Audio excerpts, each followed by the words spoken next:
예, 기도에 감사합니다. 오늘 이제 2024년 1월 1일 신년 예배로 모였습니다. 올 한 해 하나님께서 저와 여러분들에게 주실 말씀을 기대하며 말씀 받도록 하겠습니다. 우리 마태복음 28장 18절에서 20절입니다. 치상대명령이라고 얘기합니다. 하나님께서 우리에게 주신 최고의 명령입니다. 마태복음 28장 18절로 20절 보겠습니다. 예수께서 나와 말씀하여 이르시되 하늘과 땅의 모든 권세를 내게 주셨으니 그러므로 너희는 가서 모든 민족을 제자로 삼아 아버지와 아들과 성령의 이름으로 세례를 베풀고 내가 너희에게 분부한 모든 것을 가르쳐 지키게 하라. 볼지어다 내가 세상 끝날까지 너희와 항상 함께 있으리라 하시니라. 아멘. 자, 이 본문으로 너희는 가라, 이 제목 가지고 말씀을 전하도록 하겠습니다. 중요한 포인트는 두 가지입니다. 너희라고 하는 이 사람에 대해서, 또 가라라고 하는 명령에 관해서 크게 두 가지를 생각을 해보겠습니다. 이 너희는 누구냐? 너희는 이 부분으로 얘기할 때는 제자들입니다. 제자들은 어떤 사람이냐면 예수님이 누구인지 알았던 사람입니다. 예수님이 하나님의 아들 그리스도라고 하는 것을 정확하게 알았던 사람이고, 그것이 의미하는 바가 무엇인지를 예수님의 공생의 기간 통해서 똑똑히 봐왔던 사람입니다. 예수님께서 어떤 능력을 행하셨고 어떤 말씀을 행하셨고, 그래서 그가 누구인지를 그 누구보다도 이 땅에서 정확하게 알았던 사람이 너희, 바로 그 제자입니다. 하지만 이 제자들의 구체적인 현실의 삶을 봤을 때는 참으로 기대하기가 어려운 사람입니다. 이스라엘이라고 한 그 땅은 우리나라의 면적의 한 2분의 1, 3분의 1 정도밖에 안 됩니다. 아주 작은 나라입니다. 그 작은 나라에서 갈릴리라고 하는 지역의 호숫가에서 주로 이렇게 배 타면서 고기 잡는 사람, 또 세리였던 사람, 기타 등등의 사람들이었습니다. 기대할 것 전혀 없었던 사람이에요. 그런 사람들을 향해서 감히 얘기하기를 모든 족속에게, 모든 민족에게라고 얘기했습니다. 이게 말이 맞지 않는 거죠. 저기 우리나라로 얘기할 때에 그야말로 깡촌의 사람들 모아두고 우리가 저 세계를 정복해보자 이런 거하고 똑같은 수준입니다. 그러니까 현실적인 수준으로 얘기할 때는 맞는 얘기가 아니에요. 근데 현실적인 수준에서 모든 것이 부족하지만 이 사람들이 가지고 있었던 것은 뭐냐면 예수님이 하나님의 아들 그리스도라고 하는 그 진리, 예수님이 어떤 분이신지의 어떤 그런 기적과 수많은 것들에 대한 경험, 체험, 믿음을 가지고 있었습니다. 근데 이 모든 것들 위에, 연약할 수밖에 없는 모든 것들 위에 이 복음과 이 믿음이 장착되기 시작을 하니 이 사람들만 세계를 살릴 수가 있게 되는 것입니다. 그래서 이 너희라고 얘기할 때 1차원적으로 사도들이지만 사도들과 같이 그런 부분들을 개성을 하고 세상 끝날까지 믿게 될 모든 사람들을 다 포함한다고 볼 수가 있습니다. 한편으로 이 너희는 마태복음 28장 18절에 보시는 것처럼 예수께서 나와 말씀하여 이르시되 하늘과 땅의 모든 권세를 내게 주셨으니 그러므로 너희는 가서라고 되어 있습니다. 예수님께서 하늘과 땅의 모든 권세를 내가 가지고 있다. 그러므로 너희는 가라고 얘기합니다. 이 사이에는 무엇이 존재하냐면 하늘과 땅의 모든 권세를 가지신 그분과 이 너희라고 한 이 사람이 특별한 관계임을 얘기하고 있습니다. 아주 특별한 관계임을 분명하게 언급하고 있습니다. 그렇습니다. 그의 관계는 아버지와 아들의 관계고, 그의 관계는 주인과 종의 관계입니다. 그의 관계는 동력자의 관계입니다. 아주 특별한 관계, 빼앗을 수 없는 관계. 20절은 더 첨언합니다. 내가 세상 끝날까지 너희와 항상 함께 있으리라. 세상 끝날까지 항상 함께 있는 특별한 관계. 그러니까 함께 있는 그분이 누구냐? 하늘과 땅의 모든 권세를 가지신 분이라고 분명하게 얘기합니다. 그게 바로 너희라고 하는 이 사람들의 특징입니다. 여러분, 우리가 예수님을 하나님의 아들 그리스도라고 정확하게 믿게 됐을 때, 그분을 우리 주인으로 모시게 됐을 때, 우리 또한 바로 이 너희의 이 개념 속에, 제자들의 바로 그 범주 속에 우리 또한 들어가는 것입니다. 사실 그거면 족합니다. 그간에 죄송합니다. 많은 교회들이 많은 시도를 해왔는데 정작 가장 중요하게 하는 부분들에 대해서는 소홀히 해왔음을 보게 됩니다. 정말 교회가 수많은 활동들을 지금까지 해왔습니다. 2000년 동안 교회들은 수많은 활동들을 해왔습니다. 그런데 그 수많은 활동들을 하면서 진짜로 중요한 보석에 대해서는 너무나 희미하게 다루고 있었다는 것입니다. 제자들에게 있어서 가장 큰 강점은 예수가 누구냐라고 하는 것에 대한 절대적인 강점을 가지고 있었는데 그 강점을 너무나 소홀히 하게 되어졌다는 얘기입니다. 그러니까 복음이 희미해지면 다른 어떤 활동들이 대단하다 할지라도 복음의 역사가 일어나지 않습니다. 그런데 감사하게 무식하고 배경 전혀 없는 이 12명의 사도들은 어떤 것보다 예수님이 누구인지를 알았고 그에 대한 믿음을 분명하게 가지고 있었습니다. 그런 사람이라고 하면 능히 세계를 살려낼 수 있다고 성경은 얘기하고 있고 예수님이 얘기하고 있는 것입니다.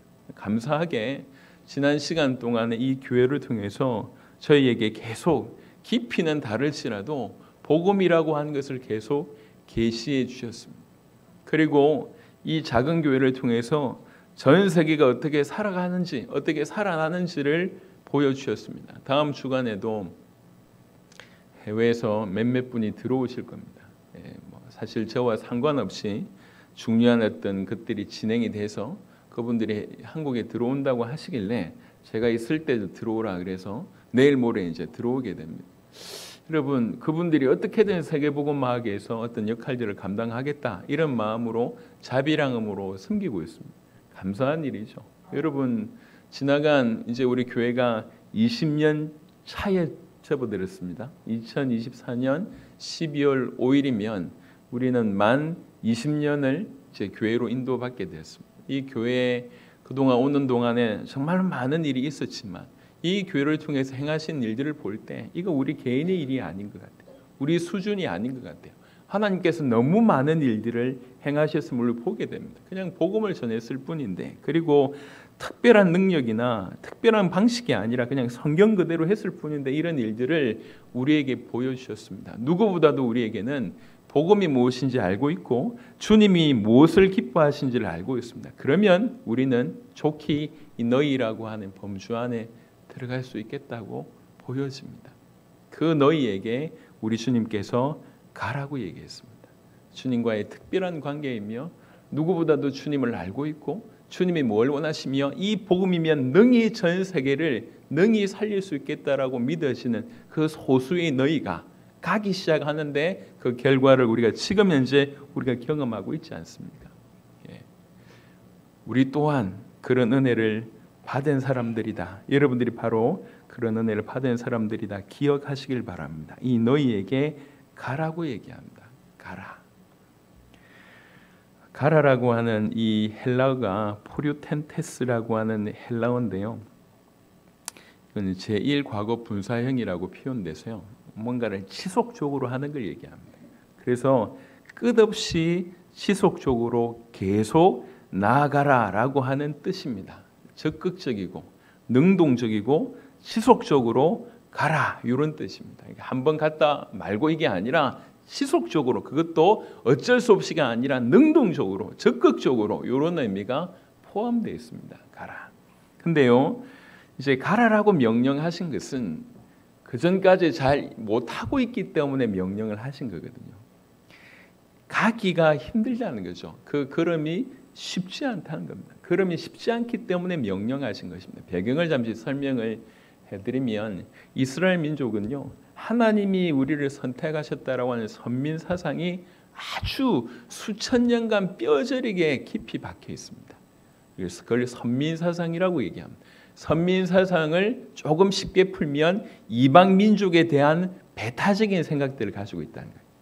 그래서 어느 정도냐면 이방인들을 어느 정도 취급하냐면 이방인들과 조금 섞인 민족이 있어요.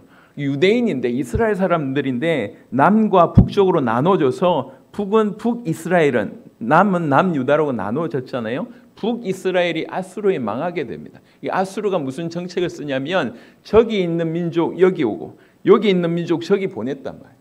그러니까 남자들만 이렇게 하다 보니까 북이스라엘의 남자들은 다른 데 가고 다른 이방 남자들이 이 북이스라엘에 와서 북이스라엘에 있는 여자들과 이제 이렇게 가정을 꾸리는 일이 벌어졌습니다. 혈통이 섞인 거죠. 그래서 혈통이 섞인 그 북이스라엘, 특별히 북이스라엘의 수도 그 사마리아를 뭐라고 얘기냐면 개라고 얘기했습니다. 이방 민족하고 섞인 사람들만 해도 개라고 여겼는데 이방 민족을 뭐라고 얘기하겠냔 말이에요. 그런데 모든 민족으로 가라라고 얘기합니다. 이거는 쉬운 일이 아닙니다. 그간 가지고 있던 모든 사상, 모든 문화, 모든 생각, 심지어 지역을 다 뛰어넘는 얘기예요. 넘기 힘듭니다. 그러니까 완전히 어느 정도냐면 마태복음 10장을 잠시 보겠습니다. 마태복음 10장 5절 6절에 보면 예수님이 이렇게 얘기하시잖아요. 마태복음 10장 5절 6절 예수께서 이 12를 내보내시며 명하여 이르시되 이방인의 길로도 가지 말고 사마리아인의 고을에도 들어가지 말고 오히려 이스라엘의 집에 잃어버린 양에게로 가라. 예수님이 이렇게 명령하셨잖아요. 아니 엊그제는 이렇게 명령하시더니 그래서 이건 절곤 명령인데 자기 뭐 민족만 가라고 하니까 별 부담 없는데 모든 민족으로 가라. 이거 갑자기 왜 말이 바뀌지? 사실 예수님은 복음의 순서에 가는 부분들을 언급하셨다고 이해할 수 있습니다만 제자들 입장에서는 그렇지 예수님도 유대인이니까 우리 유대인 요렇게 우리 이렇게 하고 있는데 갑자기 모든 민족으로 갈 것에 대해서 명령하고 있습니다. 배경 훌륭하지 않지 않습니까? 어떻게 세계를 갑니까? 수준이 훌륭하지 않습니다. 어떻게 갑니까? 배경과 수준이 훌륭하지 않아도 그거하고 상관없이 본인들이 가지고 있는 사상이 시오니즘이에요. 선민 사상이에요. 우리가 최고다. 우리만 하나님이 선택하셨다. 이러고 있는데 저 개들에게 가라는 겁니다. 이건 참 쉬운 일이 아닙니다. 가라라고 하는 명령은 쉽지 않기 때문에 하신 명령입니다. 우리는 대부분 그냥 머물러 있기를 원합니다. 우리 문화 속에, 우리 사상 속에, 우리 생각 속에, 우리의 수준 속에 머물러 있기를 원하는데 하나님께서는 계속 우리를 그것을 떠나서 가라고 명령하십니다. 성경에 보면 아브라함이라고 하는 사람이 등장합니다. 갈대아 우르라고 하는 우상 파는 지역에 살고 있는데 하나님이 아브라함을 부르십니다. 내가 지시하는 땅으로 가라. 본토 친척 아비 집을 떠나서 내가 지시하는 땅으로 가라. 그 땅이 가나안 땅입니다. 아시지 않습니까? 왜 아브라함을 믿음의 조상으로 우리가 부르고 있는지. 하나님의 말씀에 순종합니다. 그래서 갈대아 우르에서 잘 먹고 잘 살았으면 그때 당시에 잘 먹고 잘 사는 한 사람이었지만 지금 우리 기억 속에는 전혀 없는 인물이 됐을 것입니다. 하지만 그 가라라고 하는 명령에 순종했을 때 우리는 그 사람을 믿음의 조상이라고 여기고 있다는 거죠. 모세라고 하는 사람이 나이가 80이 됐어요. 미디안 땅에서 장인의 양치면서 여생을 보내고 있고 여생을 마무리 지을 무렵에 주님이 나타나셨습니다. 그러고 나서 얘기합니다. 이스라엘에게 가서 이스라엘 사람 건져내라라고 얘기합니다. 모세는 할 수 있는 모든 핑계를 다 댑니다. 나는 말을 잘 못합니다. 그리고 내가 가면 저 바로 왕한테 내가 어떻게 할 수 있겠습니까? 저 이스라엘의 장로들이 나한테 누가 보냈냐고 물어보면 내가 말할 수 있겠습니까? 보낼 만한 자를 보내소서 오만 핑계를 다 댑니다. 하지만 하나님께서 모세를 마침내 설득시키셔서 이끌어내십니다. 그 가라라고 하는 명령에 순종했을 때 이 모세를 통해서 이스라엘 백성들은 건짐받게 됐고 그것이 구원을 설명하는 가장 큰 역사가 되었고 지금도 모세는 전 세계 또 영원토록 빛나는 별이 됐습니다. 쉽지 않은 명령인 줄 알고 있습니다. 하지만 이 명령에 순종했을 때 일입니다. 그러니까 이 쉽지 않은 명령을 받았던 대표적인 인물 중에 한 명이 요나라고 하는 사람입니다. 요나. 잘 아시는 내용입니다. 요나를 보고 하나님께서 니느웨 성을 가서 복음 전하라고 얘기합니다. 여러분 니느웨는 어떤 성이냐면 아수르의 수도입니다. 이 사람은 북이스라엘 사람이에요. 그러니까 조금 있다가 아수르가 북이스라엘을 결국 멸망케 합니다. 그러니까 멸망당하기 전에 있었던 사람이에요. 그러니까 그 전에도 아수르가 끊임없이 공격했어요. 원수 같은 나라입니다. 요나가 그걸 잘 알고 있어요.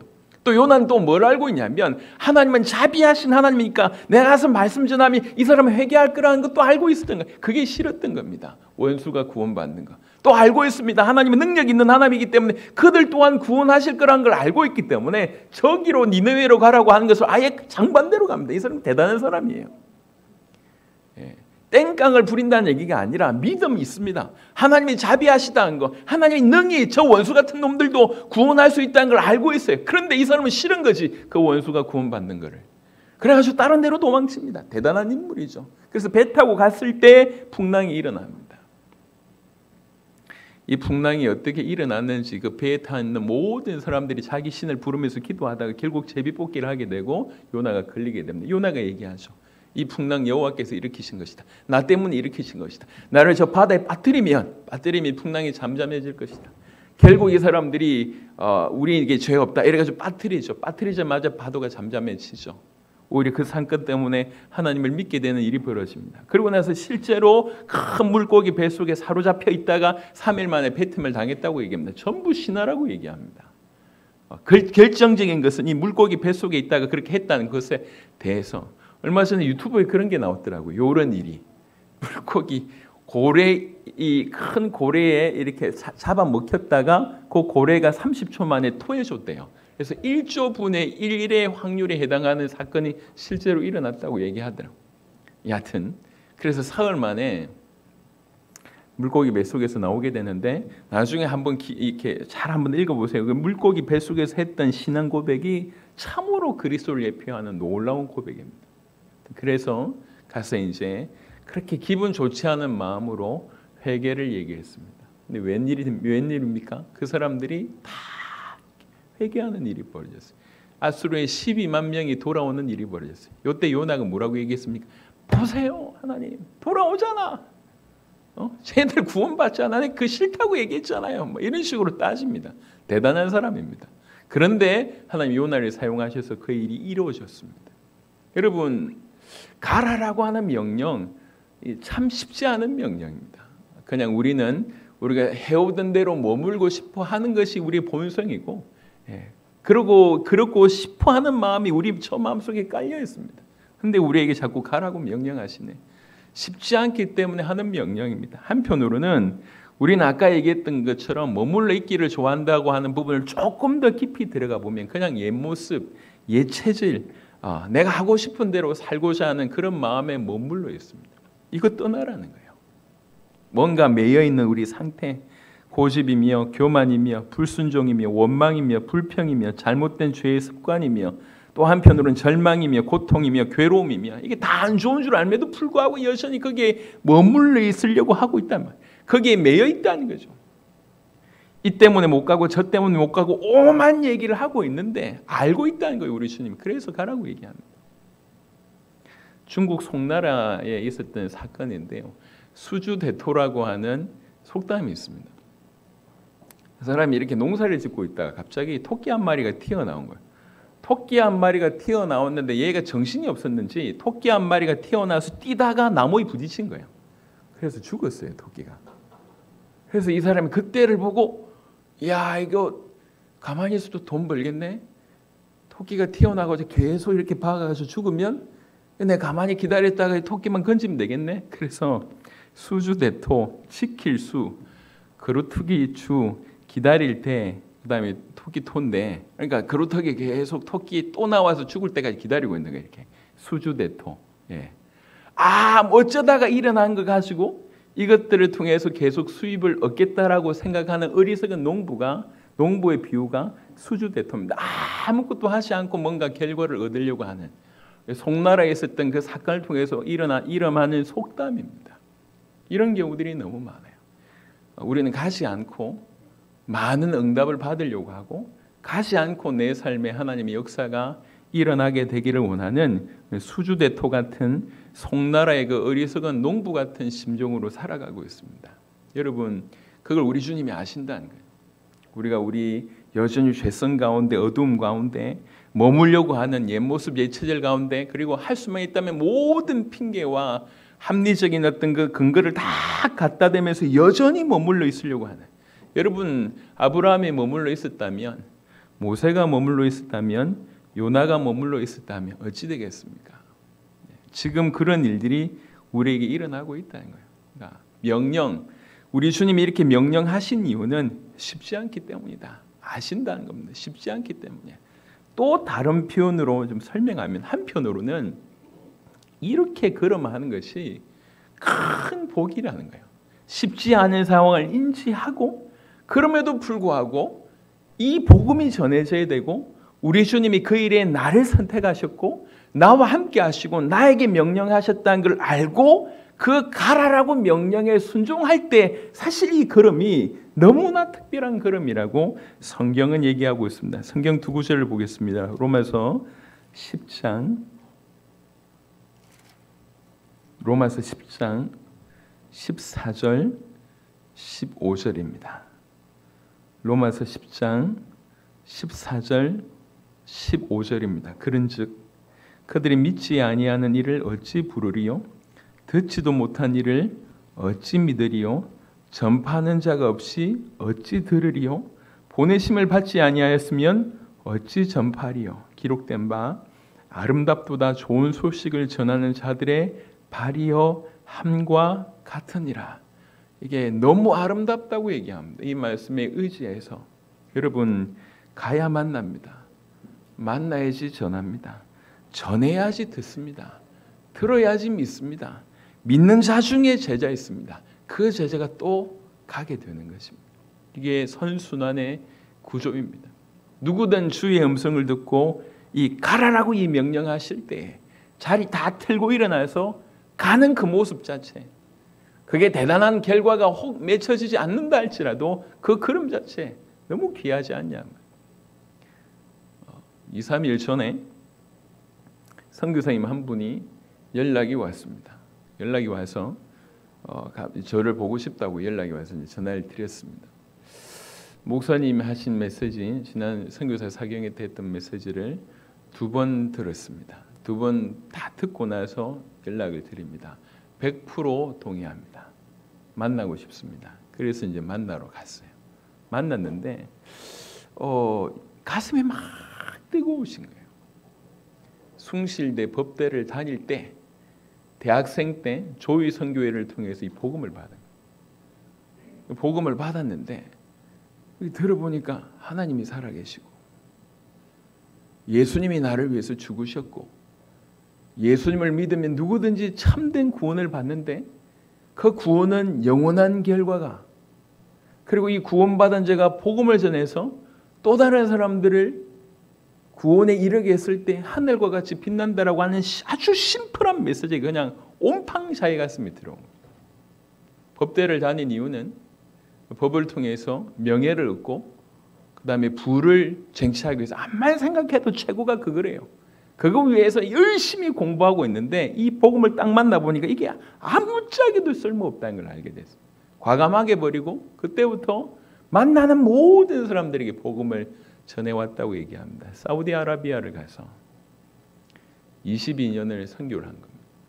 사우디아라비아. 복음을 전하다가 이렇게 잡히면 그냥 그날로, 그러니까 법적으로 뭔가 심판이 없다 할지라도 주변 사람을 통해서 그냥 이런 상황. 그래서 철저하게 비즈니스 선교하면서 사우디아라비아 같은 경우에는 5년을 선교하기 힘들대요. 왜 그러냐면 보내주는 교회에서 볼 때에 뭔가 결과가 없는 거예요. 또 결과를 말할 수가 없대요. 결과를 말하면 이 들통나는 거잖아요. 결과를 말하면 들통나기 때문에 큰일 나요. 그러니까 결과가 참으로 없을 뿐만 아니라 쉽게 얘기할 수 없으니까, 복음 전할 수 없으니까 결과를 얘기할 수도 없을 뿐만 아니라 결과가 있어도 얘기를 할 수가 없는 거예요. 그러니까 5년 동안 5년 정도 이렇게 선교사 보내고 나서 교회가 5년 정도 보내면 이게 뭐가 있어야 되는데 아무것도 없잖아요. 그러니까 보통의 선교사님들이 그런 아예 이렇게 그 모슬렘권에 와가지고 할 수가 없대요.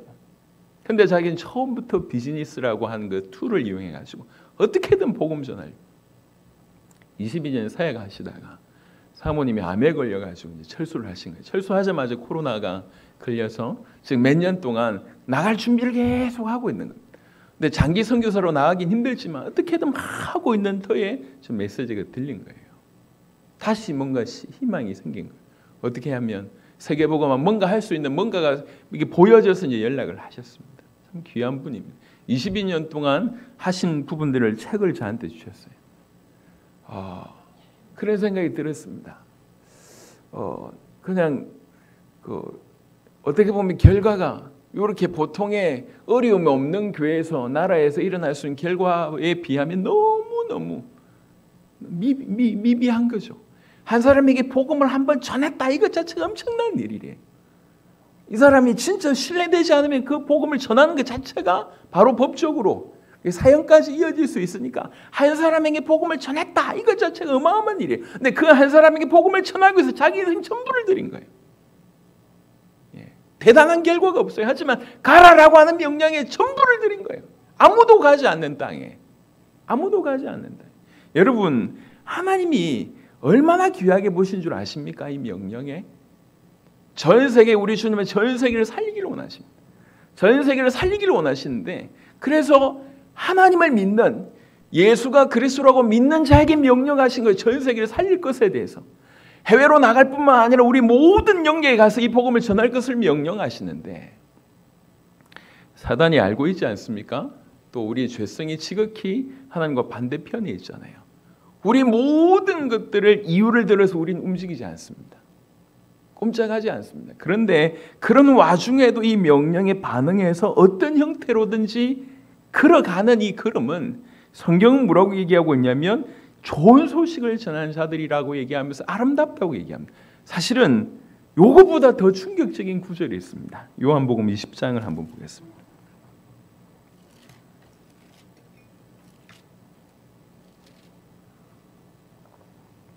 요한복음 20장 21절 보겠습니다. 요한복음 20장 21절, 예수께서 또 이르시되 너희에게 평강이 있을지어다 이래놓고 아버지께서 나를 보내신 것 같이 나도 너희를 보내노라, 이렇게 얘기합니다. 마치 아버지께서 그 아들을 세상에 보내신 사건, 이건 그야말로 놀라운 우주적인 사건이거든요. 하나님이 가장 기뻐하시는 사건이에요. 인류를 건져내기 위해서 아들을 보내신 사건, 그리고 그 아들이 그것에 순종하시는 사건은, 이 사건 때문에 모든 인류가 살 수 있는 길이 열린 겁니다. 얼마나 의미 있습니까? 그런데 이걸 그대로 빌려와서 아버지가 나를 보낸 것 같이 내가 너희를 보낸다. 그러니까 우리를 보내는 그 사건이 어느 정도 의미가 있냐면 아버지가 아들을 보내신 사건 같은 의미가 있다. 그러니까 아버지가 아들을 보내셨다. 이게 얼마나 놀라운 의미입니까? 얼마나 놀라운 사건입니까? 요거를 그대로 우리에게 대입해서 내가 너희를 보내는 것은 아버지가 나를 보낸 것 같은 그런 사건이라, 그런 의미다라고 얘기합니다. 여러분, 우리가 가라라고 하는 명령에 순종하는 것은 그냥 아름답다 이 정도가 아니에요. 그게 얼마나 놀라우냐면 아버지가 아들을 보낸 것 같은 그 정도의 레벨이라는 거예요. 그 정도의 수준이라는 거예요. 그래서 이게 참으로 놀랍습니다. 여러분, 가기 어렵다는 걸 압니다. 그리고 여러 가지 우리가 매여 있다는 걸 압니다. 하지만 그럼에도 불구하고 가라라고 하는 명령에 반응해서 순종한다는 그 자체는 그냥 좋다, 멋지다, 박수 보낸다, 아름답다 이 정도가 아니에요. 이 사건은 마치 뭐가 같냐면 아버지가 아들을 보내신 사건 같은 놀라운 사건이라. 이 놀라운 사건의 반응을 보이는 겁니다. 여러분, 한편으로는 그 명령에 순종해서 갈 때 우리가 살아납니다. 우리는요, 하나님과 붙어 있을 때 사는 존재예요. 하나님 명령에 순종할 때 하나님이 영광 받으시지만 우리가 살아납니다. 에밀 브루노라고 하는 뛰어난 신학자는 아주 이해하기 쉽게 우리에게 이렇게 표현했습니다. 불이 탐으로 존재하듯이 교회는 선교함으로 존재한다, 이렇게 얘기했어요. 불이 타지 않는다, 그 불 아니라는 거예요.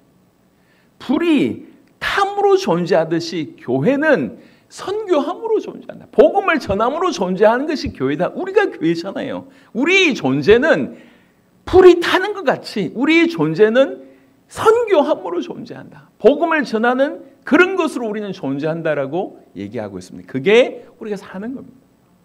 여러분, 교회가 굉장히 활동적인 교회는요, 거의 대부분 아웃리치를 많이 하는 교회입니다. 선교 현장을 같이 많이 가거나 어떻든 복음 전하기 위해서 다양한 활동을 하는 교회가 굉장히 힘 있는 교회입니다. 그러니까 아울리치 하는 교회들이 대부분 뭐라고 얘기하냐면 도와주러 갔는데 본인들이 살고 오는 거예요. 예, 가야 삽니다. 가야 삽니다. 가지 않고 머물러 있으면 우리 체질, 우리 마음에 우리의 만족은 있을 줄 모르겠지만 아시잖아요.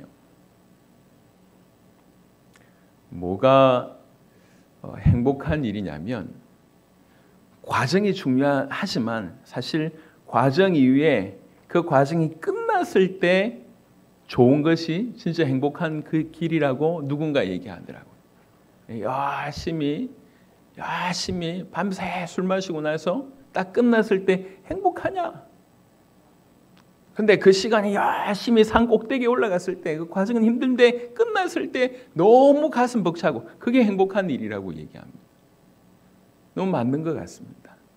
우리 체질에 머물러서 우리 여러 가지 이유 때문에 그냥 머물러 있는 목적지라고 가라고 얘기하시는데도 불구하고 그냥 그 상태에 머물러 있는 것은 우리한테 참 편한 일이에요.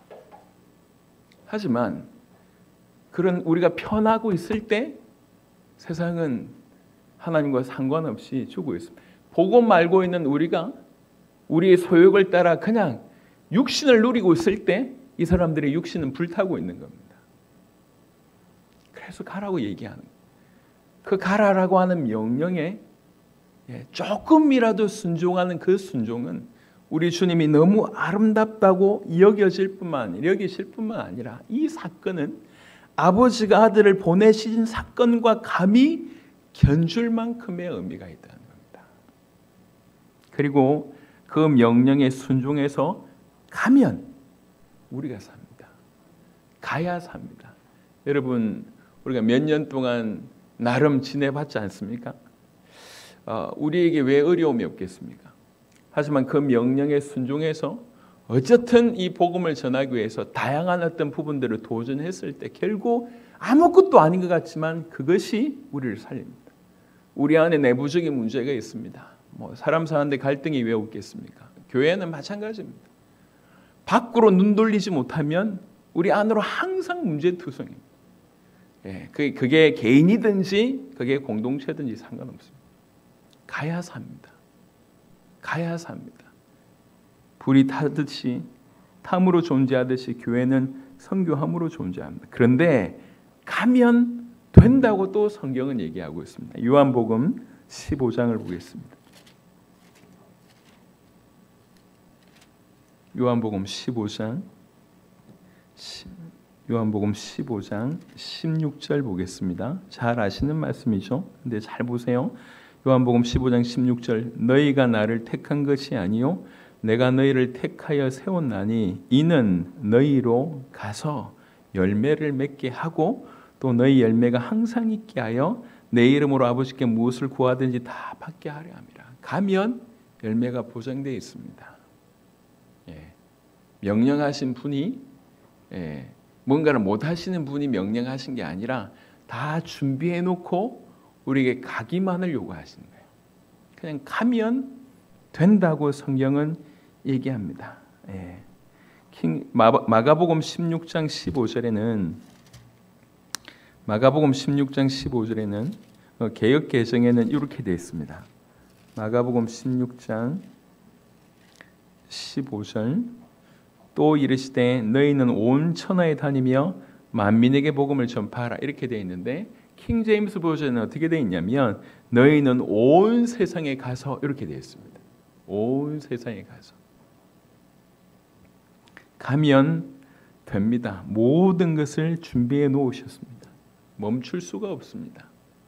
멈추면 안 됩니다. 그래서 우리에게 일어난 방해는 제거하고 혹시 우리 앞에 가야 되는데 벽이 있으면 그 벽을 뚫고 나가야 되는 것이 우리입니다.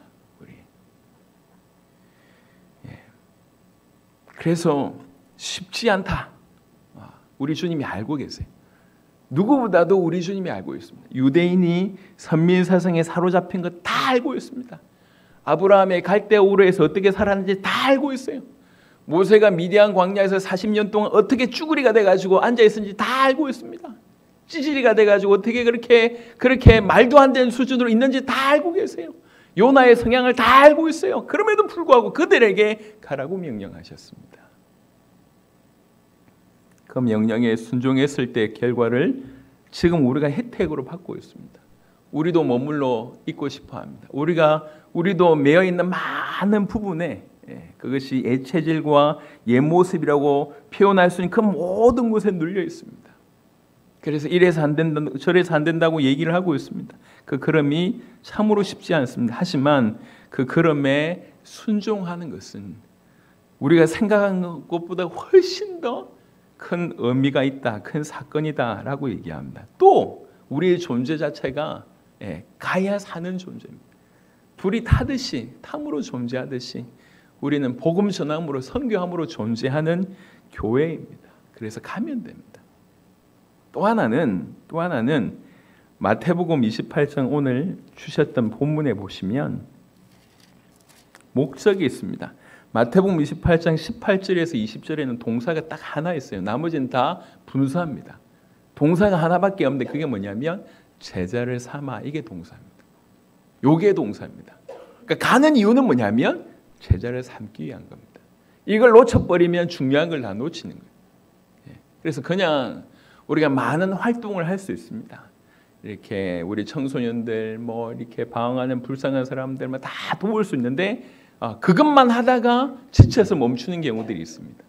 우리가 뭔가를 하기 시작할 때 항상 분명히 어떤 모든 영역으로 복음 들고 나아갈 때 반드시 목적이 있습니다. 그 목적은 뭐냐면 제자를 삼아. 이게 목적입니다. 이걸 놓쳐버리면 그냥 행사에 그칩니다. 이거 해봤습니다. 저거 해봤습니다. 놓쳐버린. 가야 되는 이유는 제자를 삼아. 그래야지 그 영역과 전 세계를 복음화할 수 있기 때문에 그렇습니다. 그래서 너희는 가라라고 얘기했습니다. 너희라고 얘기하는 우리는, 또 그 제자들은 무엇보다도 예수님이 누구인지를 정확하게 알았고 그분이 어떤 능력이 있는지를 믿었고 그분과 우리가 어떤 관계에 있는지 알았고 그리고 그분이 평생토록 영원토록 함께 하신다고 하는 것을 믿었습니다. 요거 하나면 배경이나 모든 조건에 전 세계를 장악할 만한 것이 아무것도 없지만 이거 하나가 장착되면 능히 전 세계를 100번이나 1000번이라도 살릴 수 있다는 거죠. 그게 너희입니다. 그게 우리입니다. 동일한 상황. 그리고 우리에게 가라고 얘기합니다. 끝없이 지속적으로 나아가야 될 것을 얘기합니다. 적극적이고 능동적이고 지속적으로 계속 가야 합니다. 우리 걸음이 쉽지 않습니다. 그럼에도 불구하고 그걸 넘어서서 그 걸음에 순종하는 것은 참으로 귀한 일입니다. 그리고 가면 우리가 살게 됩니다. 그리고 가면 됩니다. 가야 되는 이유는 뭐냐면, 목적은 뭐냐면 제자를 삼기 위한 것입니다. 그래서 우리는 가면 됩니다. 가자. 우리가 갈 수 있는 모든 곳이 있습니다. 여러분, 저 같은 케이스는, 그리고 일부 스태프들 같은 케이스는 좀 특별한 케이스입니다. 이렇게 전 세계를 다니면서 복음을 전한다는 것은 직업을 가지고 있거나 학교를 다니는 사람이거나 아니면 여러 가지 이유로 움직이지 못하는 사람들에게는 할 수 없습니다. 그건 저에게 주어진 영역입니다. 하지만 모든 성도들에게도 동일하게 하나님께서 모든 영역을 허락해 주셨습니다. 그들에게 가는 겁니다. 모든 영역에 가는 겁니다. 어쨌든지 복음을 전하기 위한 도전을 하는 겁니다. 물론 다이렉트로 복음을 전할 수도 있지만 일정 기간의 서론이 필요할 수 있습니다. 접촉점이 필요할 수 있습니다. 얼마든지 그 모든 것들을 도전하면 됩니다. 가라고 하는 명령에 그냥 한 걸음부터 도전하면 돼요. 한 걸음부터. 최근에 작은 교회들이 책을 하나 냈습니다. 작은 교회들이 열 몇 개 교회들이 자기의 사례들을 탁 해가지고 책을 낸 제목이 우리는 교회다라고 하는 책이에요. 그 책이 지금 시리즈가 몇 개 정도 나왔는데 그 시리즈를 보면 작은 교회가 교회당을 키우는 만몬주의에서 넘어서서 교회가 본질답게 존재하자. 우리가 저 어둡고 힘없는 저들을 도와야 되지 않냐, 저들에게 복음 전해야 되지 않냐라고 하는 부분으로 다양한 시도를 하는 그런 케이스들을 보게 됐습니다. 예를 들면 청소년들 아지트 이렇게 교회를 만드는 거예요.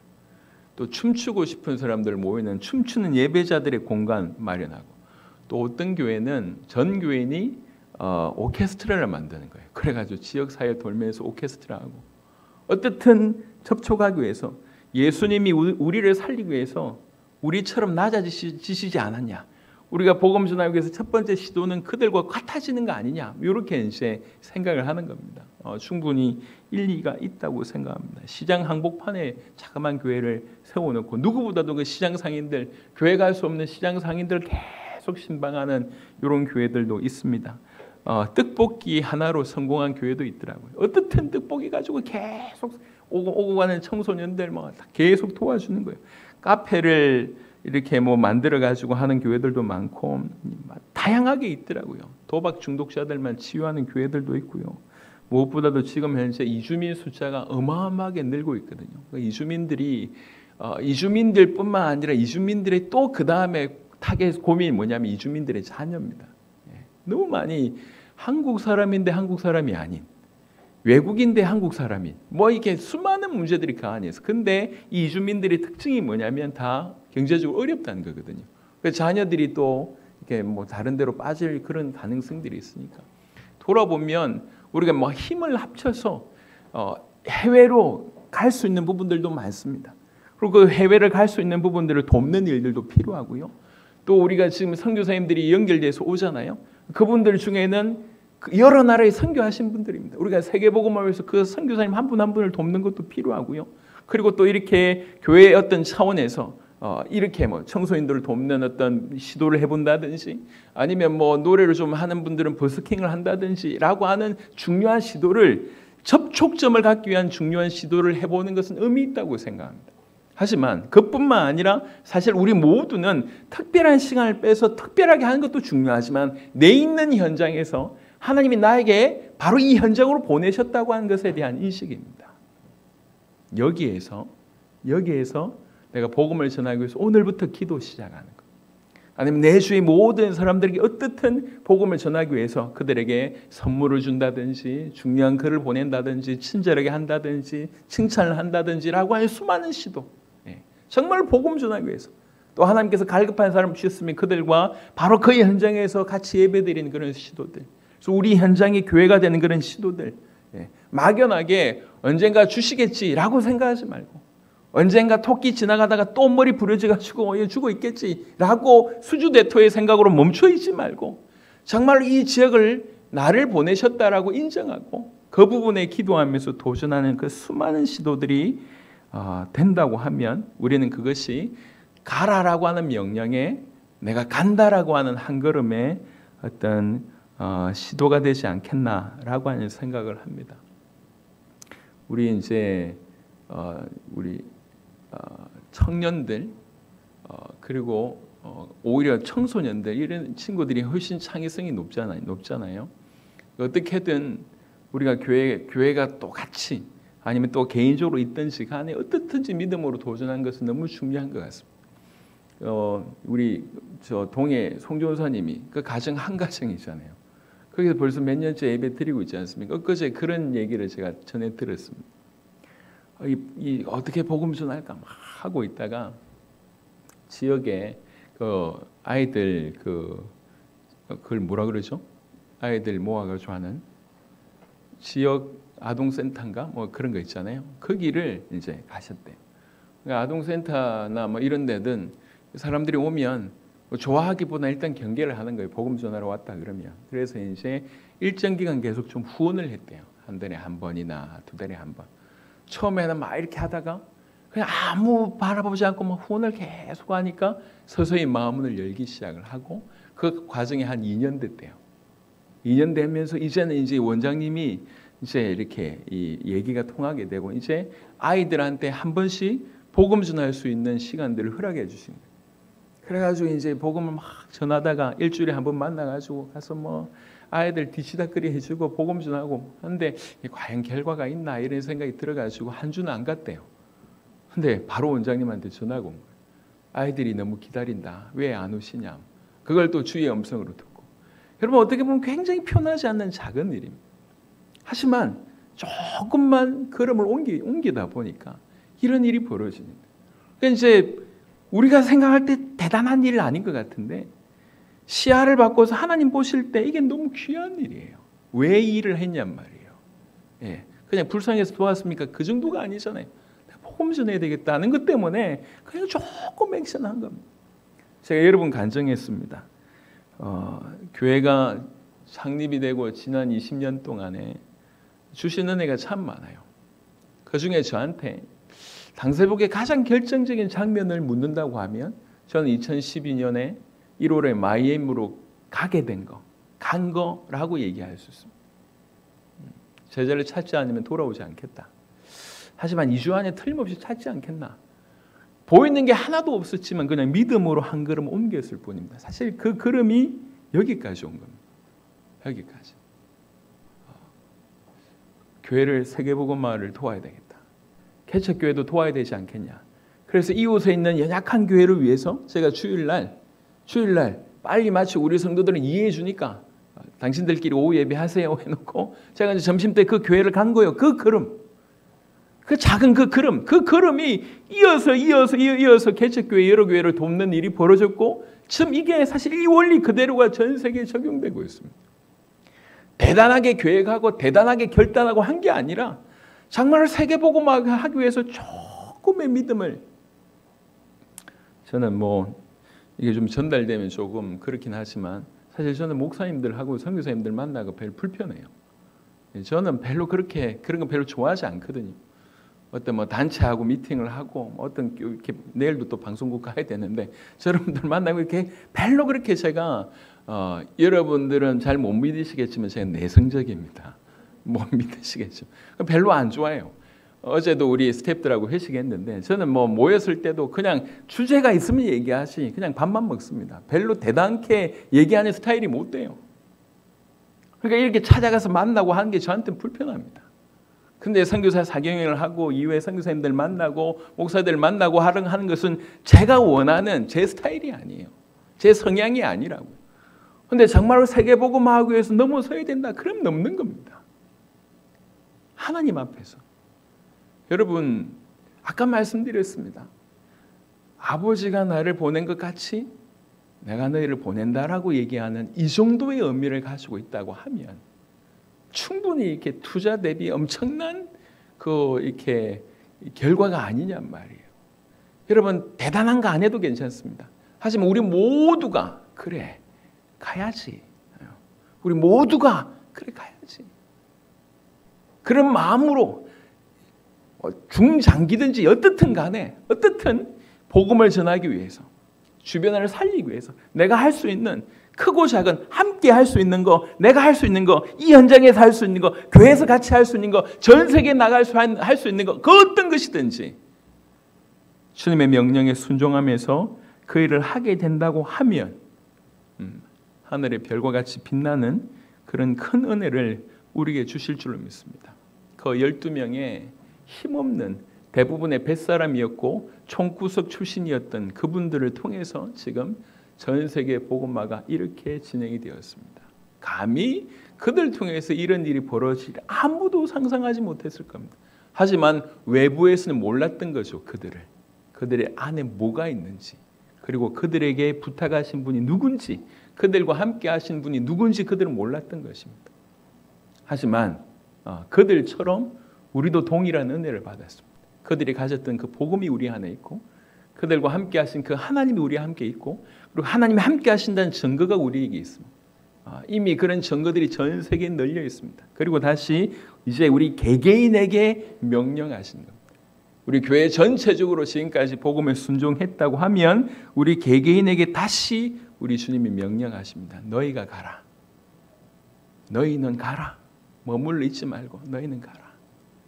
한 사람이라도 진실로 그분의 물론 크고 작은 열매들은 분명히 다를 수 있을 것입니다. 다를 수 있을 겁니다. 제가 최근에 지금 간증을 할까 말까 고민하다가 오늘은 안 하기로 이렇게 하는데 한 명을 통해서 일어난 일들이 참 놀라운 일들이 많더라고요. 귀하다. 가면 삽니다. 여러분이 살고 하나님 영광을 받으십니다. 그리고 그 가치는 너무너무 어마합니다. 아버지가 아들을 보낸 것과 같은 가치가 아버지께서 아들을 보낸 것과 같은 가치가 아들이 우리를 보내신 사건입니다. 그 사건에 내가 온몸으로 반응을 보이는 작은 일이라도 괜찮습니다. 우리 주께서 우리를 통해서 하실 일들을 꿈꾸시길 바랍니다. 그래서 올 한 해 정말 모든 내가 있는 모든 영역에 도전해보고 내가 갈 수 없는 것을 우리 교회로 같이 하고 또 우리가 이 지역뿐만 아니라 전 세계를 내다보면서 전 세계 나가는 그럼도 도전해보시고 혹시 나가지 못한다 할지라도 내가 할 수 있는 세계복음은 뭘까 고민하면서 자기의 영역과 여러분 선교사님들 이런 분들 조금 돕는 게 아무것도 아닌 것 같지만 이거 엄청난 일입니다. 엄청난 일입니다. 그리고 교회 안에 우리 지역 안에 들어와 있는 수많은 부분들 그러니까 누구라도 그 어떤 누구라도 예외일 수 없습니다. 기도하면서 하나님께 구해보면 하나님께서 여러분에게 지혜를 주실 것이고 힘을 주실 것입니다. 말씀을 마무리하도록 하겠습니다. 제가 너희는 가라라고 보낼 때 뒤에 느낌표 같이 붙여서 보냈는데 느낌표가 없어. 그래서 약간 조금 애매하긴 합니다. 예. 그리고 어떤 분이 어제 저는 그런 의미가 전혀 아니었는데 최 목사님 보고 글이 좋대요. 너희는 가라. 야 애들은 가. 니네는 가. 니네는 쓸모없어 가. 뭐 이런 식으로 이렇게 전혀 그런 의도가 없었는데 그렇게 해석이 되더라고요. 그런 의미는 아닙니다. 예, 같이 세계복음화하러 가자는 얘기입니다. 너희는 쓸모없으니까 그 얘기 아니니까 오해 마시고 그래서 느낌표 딱 붙여가지고 우리가 보내심을 받은 자다. 우리 하나님께서 지목하셔서 네가 가라. 너희가 가라. 너희는 가야 된다. 이렇게 말씀하십니다. 그 말씀에 한번 멋지게 한번 순종해 봤으면 좋겠습니다. 여러분의 영역에서 또 함께 교회 차원에서 그리고 또 전 세계를 향해서 아마도 3월 달까지는 국내에 있을 수 있는 시간들이 거의 많이 없을 것 같습니다. 계속 현장으로 갈 것 같은데 스케줄도 녹록하지 않습니다. 그럼에도 불구하고 저는 저대로 또 여러분대로 또 우리가 함께 주님의 이 거룩한 명령. 그래서 이 명령을 뭐라고 얘기합니까? 지구상에서 최고로 높은, 최고로 큰 명령이라고 얘기해서 지상 대명령이라고 얘기합니다. 지극히 높은 최고의 명령, 최고 높은 명령, 지상 대명령이라고 표현합니다. 그 일에 순종하는 것입니다. 더 이상 외면하지 말고 작은 일이라도 괜찮습니다. 아까 말씀드렸습니다. 복음 전하교에서 그 그럼 저기 지역 아동센터 이렇게 그럼 참 대단한 그럼 아니잖아요. 근데 우리 주님 그거 보실 때 너무 기뻐하신다는 거예요. 저게 어쩌다 저렇게 살고 있냐. 어쩌다 이 말을 저렇게 이해해서 저렇게 살고 있나. 얼마나 기뻐. 우리가 조금만 눈을 뜬다고 하면 그래서 우리 모두가 우리 영역에 또 우리 교회가 함께 다양한 부분에 가는 시도가 올 한 해 있었으면 좋겠고 그게 선순환되어서 내년 내후년 더욱 뜨겁게 불길처럼 타오르는 그런 은혜 있게 되기를 그리스도 예수 이름으로 축원합니다.